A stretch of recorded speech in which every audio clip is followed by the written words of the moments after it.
Ceci est une émission payée par l'heure de la bonne nouvelle.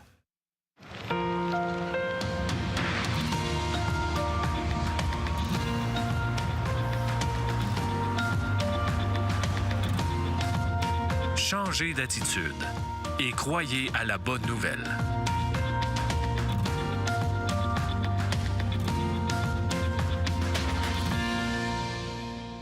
Bienvenue à l'heure de la bonne nouvelle. Bonjour François, bonjour Jeff. Pierre. Alors encore une fois aujourd'hui, comme c'est le cas depuis plusieurs semaines, nous allons découvrir Jésus dans une autre situation qui va nous démontrer à nouveau qu'il est différent de nous, cet homme-là. C'est pas peu dire, oui. Ouais, c'est pas peu dire. Il est vraiment différent. Et, mais sa différence, elle est à notre avantage. C'est ça qui est merveilleux. Oui. Et dans l'histoire que nous allons voir aujourd'hui, on va réaliser que Jésus a sauvé la vie de sa gang, finalement. S'il n'avait pas été là, ça aurait été pas tellement facile pour eux. Et on pourrait dire ça aussi. Peut-être qu'un jour, on pourra dire, avec de la rétrospective, si Jésus n'avait pas été là, on serait mort jeune. Hein? Oui. Je pense qu'on regarde nos vies, en tout cas, si je regarde la mienne à plusieurs reprises, honnêtement, j'ai été sauvé in extremis. Je serais mort depuis longtemps, je suis sûr. Honnêtement, pour être sincère, là, tu sais, vraiment, là. Moi, j'ai des petits doutes aussi.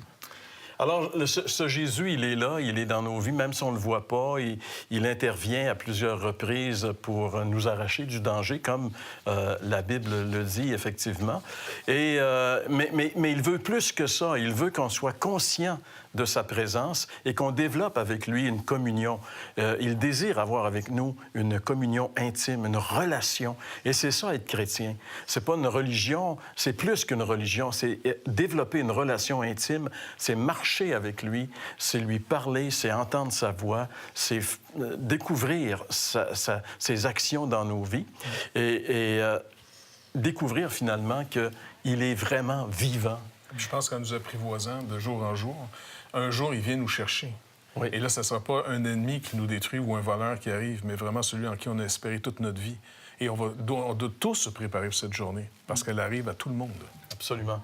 Alors, François, toi, tu es allé voir les gens pour leur demander qui était Dieu. Qui était Jésus? Qui était Jésus? Carrément. C'est une question, en fait, c'est une question qui détermine notre éternité. Oui. La réponse à cette question-là Absolument. détermine notre éternité. Alors, si tu veux, on écoute. Absolument. Qui est Jésus selon vous? Drôle de question. Un personnage historique. C'est le Fils de Dieu. Une personne connue qu'on parle souvent, là, mais qu'on ne sait pas s'il a vraiment existé ou pas. Là. C'est un personnage de l'histoire. Là. C'est quelqu'un qui a essayé d'aller au bout de ses convictions. Disons que c'est un radical. Je sais pas, une invention de l'homme ou moi je crois plus au fait que l'humanité s'est créée par elle-même, là, avec la nature. Selon moi, Jésus est quelqu'un qui a existé, qui n'est pas un Dieu, qui a fait des bonnes choses, et on a fait une histoire avec sa vie, justement, pour créer une religion, parce que les religions ont été créées pour mettre de l'ordre à cause que c'était l'anarchie et tout. C'est un prophète, Jésus. Il est venu ici sur Terre, il a eu un message divin, puis il a transmis ça, le message qu'il a eu. Mais Jésus, c'est un prophète, c'est un homme comme nous autres. C'est quelque chose dont l'histoire en a fait un héros au moment où une communauté avait besoin d'un héros. Alors, on en a fait un héros. Encore une fois, on voit des opinions qui diffèrent beaucoup, mais en réalité, tout le monde est un peu dans le champ là, en ce qui concerne qui est vraiment Jésus. Écoute, moi, j'ai beaucoup de peine à penser que certains croient que Jésus est un personnage inventé. Tu sais, je veux dire, ça là, si on considère l'histoire, l'importance de l'impact qu'il a eu dans l'histoire, même ceux qui ne croient pas, je veux dire, c'est difficile à nier. Il y a plus de preuves historiques de l'existence de Jésus que de l'existence de Napoléon. Puis on ne remet jamais en question... Exactement, parce que lui, il dérange. Jésus, il dérange. C'est cette réalité-là. Si Jésus est vraiment ce qu'il a dit être, on est vraiment dans le trouble si on n'a pas reçu son message. Et il y en a un qui a dit, c'est un prophète, et j'ai déjà mentionné à quelqu'un qui était dans une certaine religion, qui reconnaissait Jésus comme un prophète. Alors, j'ai posé la question qui tue pourquoi tu ne l'écoutes pas? Non, mais c'est vrai. Tu reconnais qu'il est prophète? Bien... Il a parlé au nom de Dieu. Si tu ne l'écoutes pas, on a un problème. Ben voyons. Puis en même temps, pour revenir à ceux qui pensent qu'on s'est inventé un personnage pour, je sais pas, se donner bonne conscience, se rassurer, ces gens-là n'ont pas une très bonne, comment je pourrais dire, compréhension de l'histoire, parce que tous ceux qui l'ont annoncé depuis le début, quand Christ est ressuscité, il a envoyé ses disciples dans le monde entier annoncer la bonne nouvelle, ils se sont tout fait massacrer. Puis l'histoire de l'Église nous montre que la majorité des croyants qui ont vraiment été fidèles au message, qui ont annoncé ça au monde, ont mal fini leur vie terrestre. Mais ils ont vu de toute façon l'avantage qu'il y avait de dire non, je m'attache à celui qui m'a promis la vie éternelle. Je suis prêt à perdre tous les biens que de toute façon on va tout perdre pour les biens qu'on ne perdra jamais. Donc, c'est pas une théorie qui tient quand j'entends les gens dire le monde, ils se donnent un, je sais pas, ils se donnent un héros parce qu'ils sont prêts de vivre leur vie. Écoute, ça, c'est vraiment... Non, désolé, ça tient pas à route. C'est des clichés. Toute personne qui fait une recherche sérieuse, et juste du niveau de l'histoire, va être obligée de dire c'est quelqu'un... Je sais pas c'est qui, peut-être, qui va dire, mais c'est quelqu'un qui a marqué l'histoire d'une manière incroyable. En 3 ans seulement. Hey. Puis un enseignement qui, finalement, c'était pas juste par son enseignement, parce qu'il n'a pas dit nécessairement des choses si transcendantes que ça. C'est par son œuvre qu'il a accompli. C'est par les vies qui ont été transformées par sa résurrection. Il nous a donné une autre sorte de vie. C'est ça qui a changé l'humanité. Oui. Plus que l'enseignement de s'aimer les uns les autres. Ça a été dit avant lui. Oui, mais personne n'a payé la dette qu'on devait devant la justice. Personne n'a eu finalement une œuvre qui, mettant au compte des gens qui comptent sur lui, transforme leur vie au point qu'on est prêt de dire il y a un avant, puis j'ai un après dans ma vie, Jésus-Christ, et de là de dire jusqu'à où je peux aller. Qui est Jésus? Ça, c'est la question. Et c'est pas juste nous qui la posons, cette question-là. Déjà, quand Jésus était là sur la terre, les gens qui l'ont vu se sont posé la question, qui est-il vraiment? Le texte que nous allons lire dans un instant le démontre également. Demeurez avec nous. Vous avez des questions ou des commentaires sur ce que vous venez d'entendre? Contactez-nous par téléphone ou réagissez sur les médias sociaux.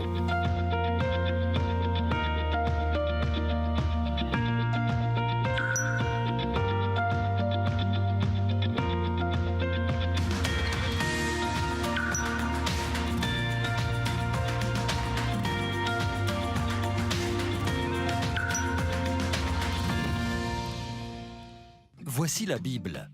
C'est plus que de la lecture. Bien que vous pourriez en faire aussi. Maintenant, elle peut à son tour vous faire la lecture, vous montrer de façon inédite des histoires intemporelles, ou même vous faire partager ce que vous apprenez avec votre entourage. Lire, écouter, regarder, partager. Maintenant, vous pouvez faire tout ça et bien plus parce que la Bible est une app. Téléchargez-la gratuitement sur bible.com/app. Alors, le texte de la Bible que nous lisons aujourd'hui dans l'Évangile de Marc, on le retrouve au chapitre 4, à partir du verset 35. Ce même jour, sur le soir, Jésus leur dit « Passons sur l'autre bord ». Après avoir renvoyé la foule, ils l'amenèrent dans la barque où il se trouvait. Il y avait aussi d'autres barques avec lui. Il s'éleva un grand tourbillon et les flots se jetaient dans la barque au point qu'elle se remplissait déjà.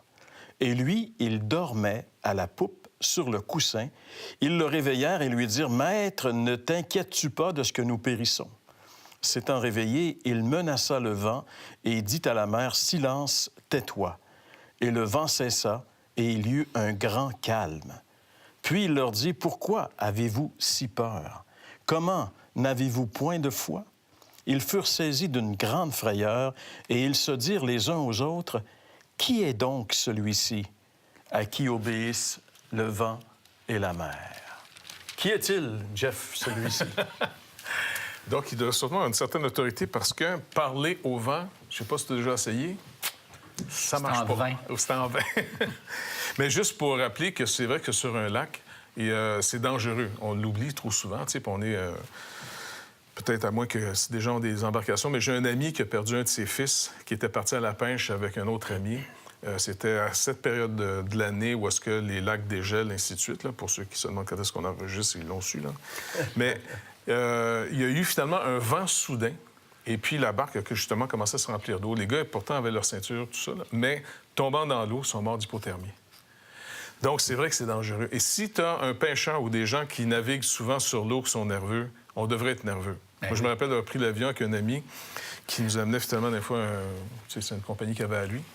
Puis on passait au-dessus, finalement, de certaines montagnes. Et puis, crois-moi, là, dans un Cessna, ça peut brasser pas à peu près, tu sais. Puis l'autre gars qui était invité avec moi aussi, là, il me regardait en voulant dire, tu sais, tu penses qu'on est safe? Fait que moi, je lui regarde le pilote. C'est ça. Y a-t-il l'air relax, lui? S'il a l'air relax, on est correct. S'il est nerveux, on devrait être nerveux. Tout à fait. Mais le pilote, c'est Jésus. Il a l'air tellement relax, il dort. Il dort. La tempête l'empêche même pas de dormir. Exactement. Mais je pense que ça, c'est ce qu'il veut nous accorder. On parlait finalement qui est Jésus. Mais quand on regarde le personnage, on est obligé de dire il y a un homme qui est là, puis il y a Dieu qui est là. Mais c'est surtout en tant qu'homme qu'il veut qu'on comprenne. Parce qu'en tant qu'être humain, il s'est fait comme nous, limité et dépendant de Dieu. Lui, le péché ne l'a pas séparé de son Père. Il est l'homme comme Dieu a voulu le créer au point de départ. Voilà. Pas séparé de Dieu. Dieu s'occupe de lui entièrement. Donc, même dans une tempête, il dort. Il est relax. Parce qu'il sait que Dieu est en contrôle. Oui. Il est en paix avec Dieu, forcément. Puis il sait que Dieu est en contrôle. Puis c'est exactement ce qu'il veut pour chaque être humain. Qu'on soit en paix avec lui, qu'on ait fait la paix avec lui, parce que Christ peut pardonner nos péchés. Oui. Et puis si cette paix s'établit, la communion se rétablit. Et Jésus est dans une communion continuelle avec son Père en tant qu'homme. C'est Dieu fait homme. Et en tant qu'homme, dans une relation parfaite avec son Père, il est venu rendre manifeste qui est son Père. Donc, il va faire une démonstration face au vent, il va parler au vent, puis il va parler à la mer. Mais Jésus ne fait pas aucun miracle pour impressionner la foule ni les gens. Il fait tous ces signes, puis Jean appelle ça justement des signes. Oui, on avait déjà travaillé sur un évangile ensemble, l'évangile de Jean. Il travaille en disant, c'est des signes. Un signe, ça pointe vers quelque chose. Jésus veut toujours nous ramener aux Écritures qu'il annonçait. Il veut pas, même à la limite, qu'on fait juste croire en lui parce qu'il nous a impressionnés. Parce qu'il y a plein de foules qui se font impressionner par plein de gens tout le long de l'histoire de l'humanité. Puis on se fait tromper sans arrêt. Que ce soit les élections, les partis politiques qui n'arrêtent pas de nous raconter ce qu'on va entendre. On vote pour eux autres. Parce que, les gars, désolé, on n'avait pas vu que... OK. Puis on se fait niaiser à tous les élections. Mais Jésus n'est pas venu finalement gagner des élections, puis après ça, nous dire, non, je suis désolé. Il est venu nous démontrer les promesses de Dieu. On est sauvé à cause d'une promesse. On n'est pas sauvé à cause des lois qu'on va obéir. C'est la promesse. Mais il y a l'identification ou l'identité de Jésus ici est importante. Puis c'est toi tantôt qui faisais référence au psaume 107, là, le verset, à partir du verset 28. Je trouve ça vraiment intéressant parce que parce que dans ce texte-là, c'est Dieu. Et puis, Jésus fait exactement la même affaire. Exact. Alors ça, c'est encore une manifestation que oui, il était humain parce qu'il dormait, mais oui, il était Dieu parce qu'il commandait au vent et à la mer de s'arrêter. C'est le psaume 107, comme tu dis, et puis c'est un psaume où est-ce que tu as des gens, justement, dans une barque, des marins. Et puis là, il y a une tempête, ça monte au ciel, ça descend dans l'abîme. Tu sais, les gars sont pas reposants, là. Et puis, il dit, dans leur détresse, les marins ici, ils crièrent à l'Éternel. Donc ici, c'est Dieu. Ils crièrent à Dieu, à l'Éternel, et il les délivra de leur angoisse. Il arrêta la tempête, ramena le calme et les ondes se tuent. C'est exactement ce qui est arrivé ici. C'est ça. Donc, il leur fait une démonstration, d'abord, qu'il est humain, il a confiance en son Père, et deux, il va rendre manifeste qu'il n'est pas juste humain. Son Père l'a envoyé, et c'est lui seul qui peut régler le problème de l'humanité. Il faut que ce soit la vie en personne qui vienne mourir pour nous redonner la vie. En dehors de son sacrifice, de son œuvre à lui, qui n'est pas juste l'instruction ou les miracles. Il fallait qu'il porte nos péchés. Il en meurt, mais on ne peut pas tuer la vie. Alors, il a pris, il a subi la mort, et 3 jours après, il est venu nous annoncer, « Maintenant, ceux qui viennent à moi, je vous accorde le pardon et la vie. » En dehors de lui, il n'y a aucune solution pour l'humanité. Puis encore là, Jésus, c'est pas parce qu'il était puissant qu'il peut pardonner nos péchés. C'est pas parce qu'il nous aime seulement qu'il peut pardonner nos péchés. C'est parce qu'il en a payé le prix à la croix. Oui. Il a donné sa vie pour satisfaire la justice de Dieu.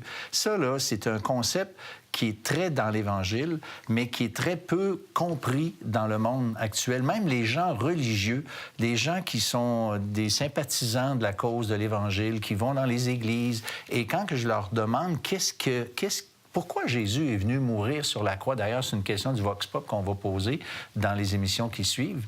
Et ils ne connaissent pas la réponse. Ils n'ont pas saisi le sens profond de la croix où Christ réglait la justice de Dieu parce que nous, si lui ne le faisait pas, bien, c'est nous qui devions subir le châtiment et c'est un châtiment éternel parce que Dieu est saint. Et ça, c'est pas quelque chose qui est répandu. Dans ce passage, Jésus, il est avec ses disciples et parmi ses disciples, il y en a au moins 4 qui avaient l'expérience du lac parce que 4 étaient des pêcheurs de métier. Donc, c'est probablement pas la première tempête qu'ils devaient affronter sur le lac. Et ils ont eu très, très peur. C'était vraiment une tempête, hein? Pour qu'ils aient peur comme ils ont eu peur. Mais ce qui est intéressant dans le texte, ce qui est un peu déstabilisant, c'est que après que Jésus ait apaisé la tempête, ils ont eu plus peur qu'avant. Parce qu'il y avait le pouvoir, c'est ça? Ils se demandaient, attends, c'est qui ce gars-là? C'est ça, c'est la question. Non, mais c'est étonnant quand même. C'est vrai, hein? Puis pourtant, ça faisait un bout de temps qu'ils marchent avec lui. Ils l'ont vu faire d'autres choses. Mais là, parce que le Seigneur ne les amène pas encore une fois à être impressionnés de qui il est, humainement parlant, mais il les ramène sans arrêt à Dieu, le Dieu des Écritures. Et là, ils sont en train de se demander, attends, c'est qui? C'est qui? Il me semble que le vent, j'ai pas vu des oreilles dans le vent, puis que, je sais pas, la mer a un cerveau. Et il a autorité sur sa création. On a affaire au Créateur qui vient en créature au milieu de nous. C'est pour ça que Jésus va dire, même à d'autres places, à moins que vous croyiez qui je suis. La révélation, la compréhension qu'on a de Jésus-Christ, elle est vitale pour notre salut. Absolument. Si on pense que c'est juste un prophète ou un bon enseignant ou un moraliste, bien, on demeure dans la mort encore. Mais si on comprend que quand Jésus dit « Avant qu'Abraham fût, je suis », et qu'il a manqué de se faire lapider cette fois-là au nom de... Les gens disent « blasphème », eh bien, si on ne trouve pas en Jésus-Christ et l'homme, qui est la créature, et le Créateur, eh bien, notre salut, finalement, il repose sur rien. Et ça, c'est une découverte qui est renversante. C'est pour ça qu'eux, devant ce geste-là, en réalité, ils ont vu. C'est difficile pour nous. On lit le texte, puis ça fait partie des Écritures. On lit tellement de choses dans les Écritures. Mais ce qu'ils ont vécu cette nuit-là avec Jésus sur le lac, c'était vraiment incroyable. Tu sais, ils ont vu passer une tempête. La nature est déchaînée. Là, c'est marqué, la barque se remplissait déjà. Autrement dit, il n'y avait pas juste eu quelques gouttes d'eau. Là. Il semble qu'à cause de l'eau accumulée, qu'il est en train de couler. Sur le point de c'est couler. Ça que je comprends, moi. Ouais. Puis là, pour une parole... Puis juste voir Jésus qui parle. Puis le sens de parler, c'est comme s'il grondait, en voulant dire... Chicane le vent. Puis arrête-toi, là, tu sais. Puis moi, ça vient calme, tout de suite, là.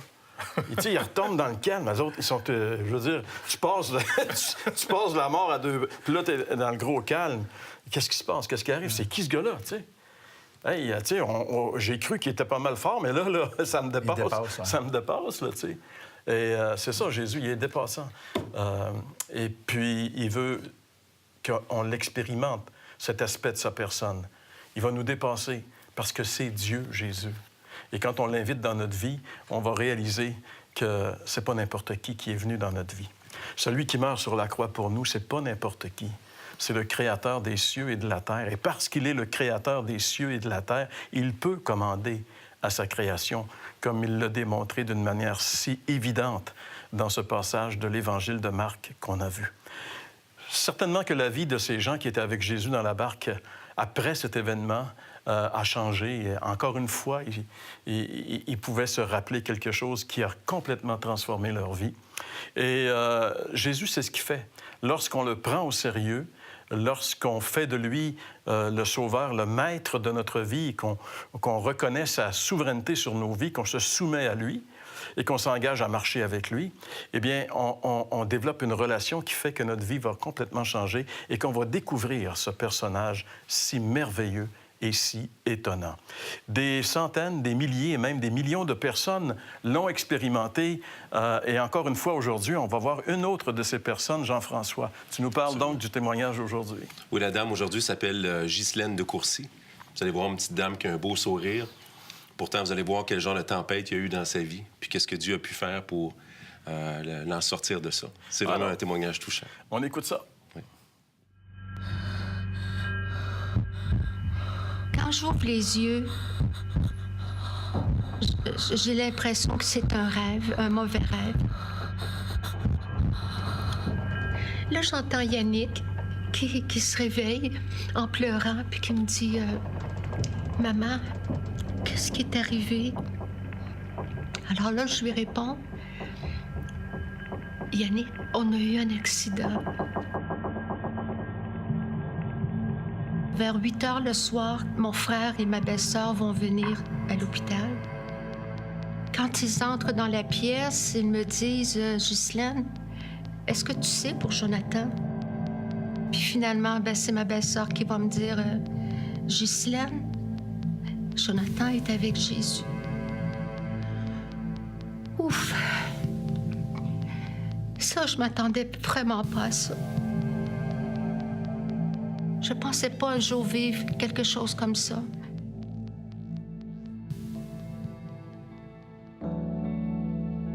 Je peux vous dire avec certitude que Jonathan est avec le Seigneur Jésus. Pas parce que c'est quelque chose que je cherche à dire pour me rassurer ou pour m'apaiser. Non, Jonathan avait son histoire aussi avec Jésus. Ça s'est passé, il avait presque 5 ans. Puis cet après-midi-là, on décide de faire la sieste dans le salon, sur le sofa. J'avais laissé traîner un livre sur la table de salon. Puis ce livre-là, en page couverture, il y avait une croix, puis il y avait un homme avec un costume là, qui était suspendu sur la croix. Pas longtemps après qu'il est couché, il s'assoit, puis il me dit « Maman, ça me tente pas d'aller sur la croix. » Non, Jonathan. Puis Jésus non plus, ça lui tente pas que tu ailles sur la croix. C'est pour ça qu'il est allé, à ta place, parce qu'il t'aime. Pour payer pour tous tes péchés. Est-ce que tu sais c'est quoi un péché, Jonathan? Oh oui, maman, je le sais. C'est quand je fais mal à Yannick, quand je fais mal à Francis, quand je dis des mensonges. Oui, c'est ça. Puis j'ai dit, quand on fait le péché comme ça, j'ai dit, ça rend notre cœur sale. Puis j'ai dit, on peut pas entrer dans le ciel avec un cœur tout sale. Je peux laver tes mains.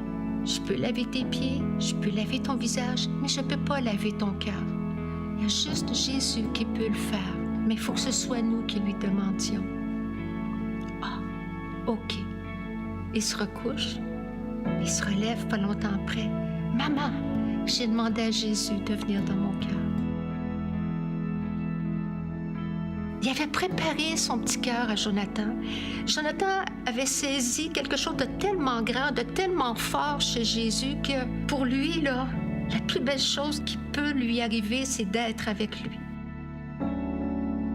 Dans mon cœur, j'ai cette certitude, j'ai cette assurance-là qu'un jour, non seulement je vais voir mon Sauveur, mais je vais voir aussi mon Fils. Mon nom est Ghislaine de Courcy. Et je suis 2e.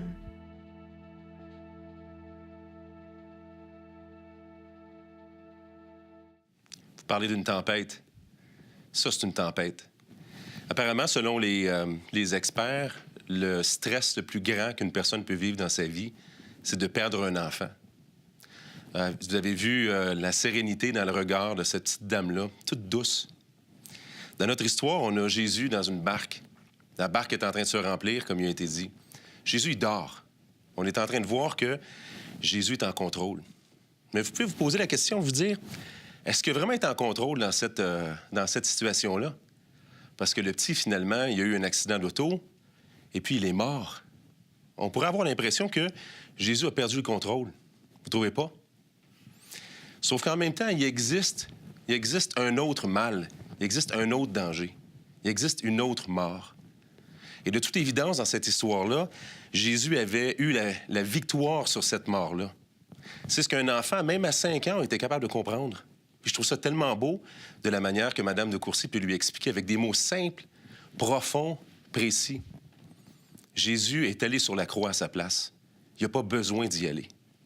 Mais quand on dit après ça, « Mais je ne peux pas laver ton cœur, Jésus peut le faire, mais il faut qu'on lui demande. » Eh bien, c'est réellement ça.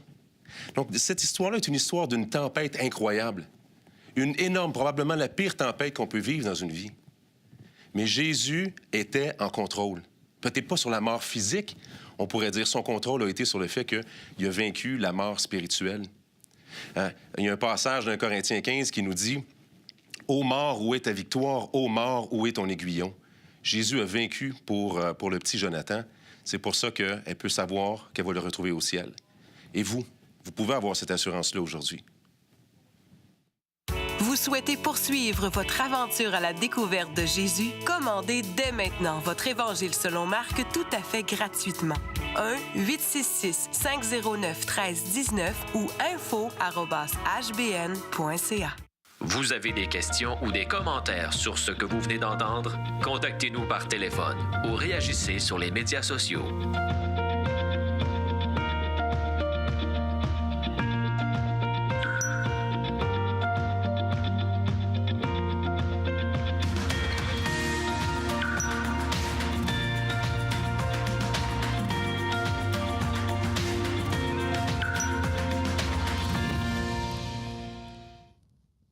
L'heure de la bonne nouvelle, en collaboration avec le Messager chrétien, vous offre gratuitement le recueil de méditation quotidienne La Bonne Semence. Pour en recevoir un exemplaire, écrivez-nous à l'heure de la bonne nouvelle, casier postal 26006, Trois-Rivières, Québec, G8Y7M1. Vous pouvez également nous joindre à info@hbn.ca ou par téléphone 1-866-509-1319. Oui, comme Jean-François nous en a parlé, pour cette dame-là, évidemment, ça a été toute une tempête dans sa vie. Mais ce qui est intéressant, c'est que le Seigneur l'avait comme un peu préparé à cette tempête-là. En tout cas, selon le témoignage, c'est ce qu'on attendait. Et puis que le petit garçon vient voir sa mère pour lui rappeler en disant qu'il a cru, qu'il avait reçu. Et le Seigneur nous aime, il nous prépare. Il sait très bien que le plus grand défi, l'ennemi le plus gros qu'on doit faire face, c'est la mort. Bon, si c'était si naturel que ça, mourir, pourquoi tout le monde s'en ferait pas de bon, de mourir? C'est quelque chose de terrible, mourir. Mais je pense que le Seigneur veut vraiment nous rassurer en disant ça va être la plus grosse tempête. Mais regarde, laisse-moi entrer dans ta vie. Même si quelquefois on a l'impression qu'il dort. Parce que là, il dort, tu sais. Puis les gars, écoute, ça te dérange pas qu'on est en train de mourir? Il aussi, tu sais. C'est ça, tu sais. Puis il se réveille, puis il menace la mort. On dirait qu'il n'a pas l'air à aimer ça, se faire réveiller quand il est fatigué, par exemple.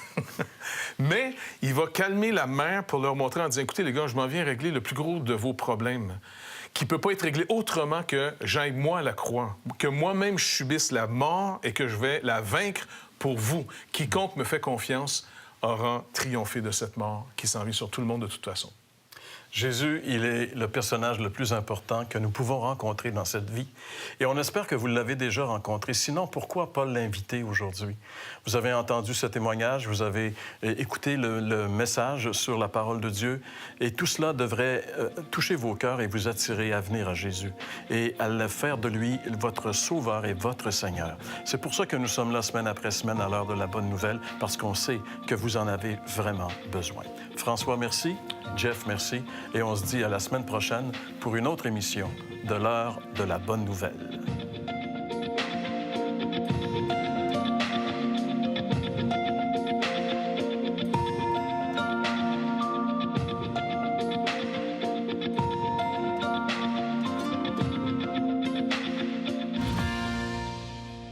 Ceci était une émission payée par l'heure de la bonne nouvelle.